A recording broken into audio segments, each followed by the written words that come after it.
everyone, welcome back to Cabral HouseCall.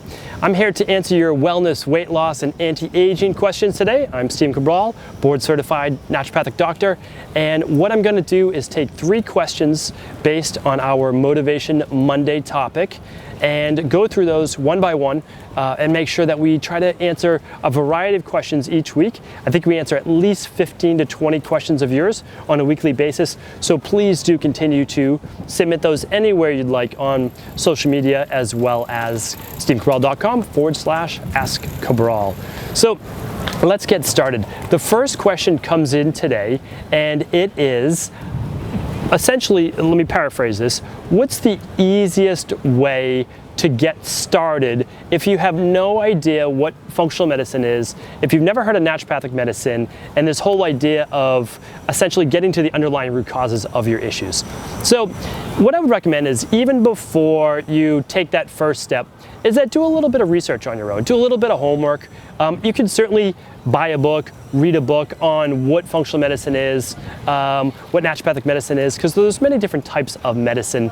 Not every functional medicine doctor or practitioner is exactly the same. A lot of them just do blood work, some do urine, some do hair, some do saliva, some do stool testing. It really depends on kind of how integrated and how diverse that practitioner's background is. And remember, they don't have to be a doctor either. You could certainly find a chiropractor, acupuncturist, or health professional, nutritionist in general, who knows a lot of this information. Again, it's not just doctors who kind of have the cornerstone, or they have cornered the market on this. So what I recommend is simply start.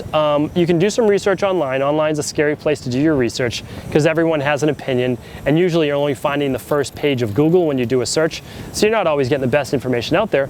But I try to stay pretty unbiased, and I'm really would consider myself pretty integrated. I'm allowing myself to always stay open to possibilities. And you can certainly look at stevecabral.com and you can find all sorts of things on finding the underlying root causes of your problems. But you can also just type that into Google. Underlying root causes, look deeper than the symptoms, functional medicine matrix, all of these specific things that we're trained in, and that I've kind of gone beyond that and looked at what I call kind of Ayurvedic medicine practice, as well as naturopathic practice, and the big scope. So my recommendation to you is kind of first get a handle on what are we really talking about, these underlying root causes of what's going on, the hidden symptoms, the hidden triggers. Because essentially, if you don't find out what these are that you're suffering from, that you're going through, all you're looking at really are the symptoms. And the symptoms are what you believe your disease to be, or a symptom would be being overweight, but overweight is not a disease. It's not actually anything specific that has to do with your underlying root causes. Your underlying root causes are now manifesting themselves as your disease, your energy issues, or your weight gain. So start to look deeper. After that, then you can start to look at a hair tissue mineral analysis, an adrenal stress test, a hormone test, an organic acids test. Any one of these specific tests based on your specific symptoms, because your symptoms do matter. We just have to look at what the underlying causes are that are causing those symptoms in the first place. I'll talk more about this, but hopefully that at least gave you a place to start. It's just do some searching, read a book, start to get yourself immersed in this so you understand what's going on in your body. Apologize about the noise. Overhead we have a little helicopter flying by on Miami Beach.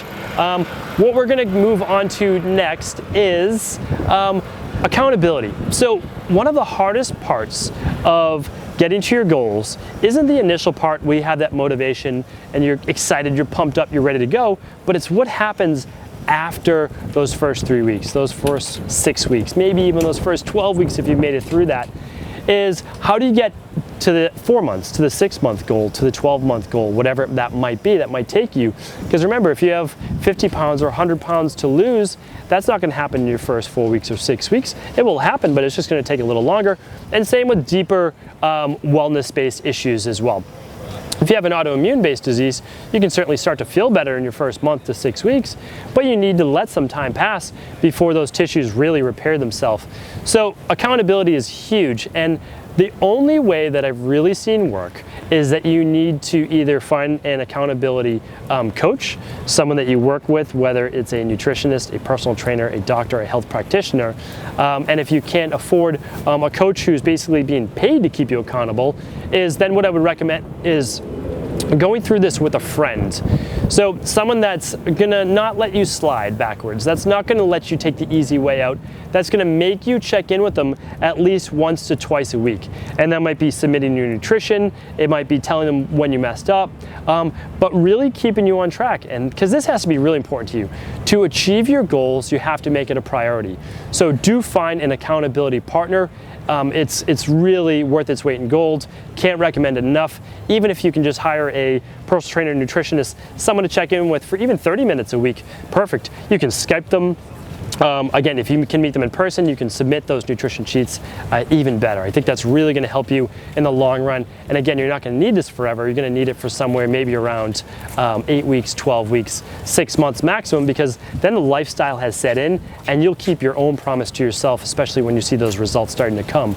All right, last question is, essentially, let me again break this down, get it to its simplest form, and that's what, if any, books or recommendations can I make?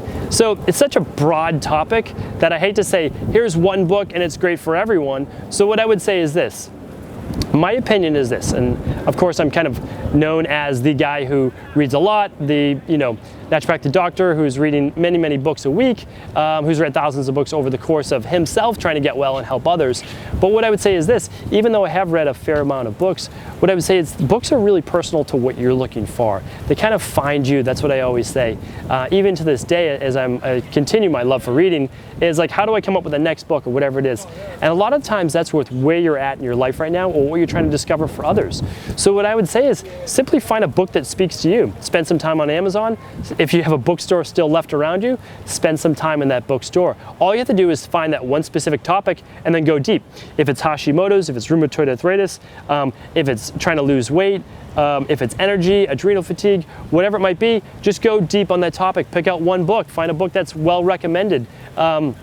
Ask someone specifically on that topic, but here's my big takeaway from you, is that make sure you commit yourself to reading that book just like you would to any other goal. Now the thing about this is I've kind of gotten it down to a science, and always my recommendation for people is this. If you're just new to essentially reading books, meaning like if you only read a couple books per year, here's a great way to get through it. You'll now be able to read 12 books a year or one book a month. All you have to do is read 10 pages a day. 10 pages a day equals 300 pages a month. And if you read 300 pages a month, you can take out at least one book a month. And I think that's the best way to do it. So it was the way I got started. I wasn't reading multiple books or over 250, 300 books a year. When I first got started, I was simply saying, okay, here's a topic that I need to learn about. It's not being taught in school. Let me go find a book on it. And so that's what I did. And I just committed to 10 pages a day. 10 pages became 20, became 30, and just kept going from there. But 10 pages is this. For most people, kind of at a slow reading level, it's about 3 pages per minute. So if you're looking at that, what do you really, 3 pages, sorry about that. It's about 1 page every 3 minutes. So what that means is that you're gonna be reading about 30 minutes per day, and that will equal 10 pages per day. That will take you through one book a month. And if you have, I'm gonna go back to this. Let's just go with an issue on low thyroid. Imagine if you were to read 12 books in a year on low thyroid. Now, hopefully you'll be completely cured before that point, but let's just say you read 12 books on it. You would be, I would say, somewhat of your own expert on anything thyroid-based because you've read 12 different authors' books, and these are experts on the topic, on that one specific topic. So you yourself will become almost of an expert, in that. And I would actually say you'd be an expert because you'd know far more than most people, and probably even a lot of health practitioners, if you read 12 books on just low thyroidism. Or low thyroid. So what I would say is go with that method. Read 10 pages when you wake up, read 10 pages at lunch, and read 10 pages, read 3 pages when you wake up, 3 pages at lunch, and 4 pages before bed, and that will equal your 10 pages per day. Again, I'm used to just reading a little bit more, but you know what? I got there by reading 1 book a month in the beginning and just started to multiply from there because I read what I had to in school. I read what I had to growing up, but then my love for this knowledge just started to increase, and I think yours will as well. So use that, take that to the bank. After you've started to read at least 10 pages per day, you can move up from there, and that will take you to 1 book a month, 2 books a month, 3 books a month. Hope you enjoyed today's Cabral House Call. I'm Stephen Cabral. I'll be back real soon with more of your questions answered.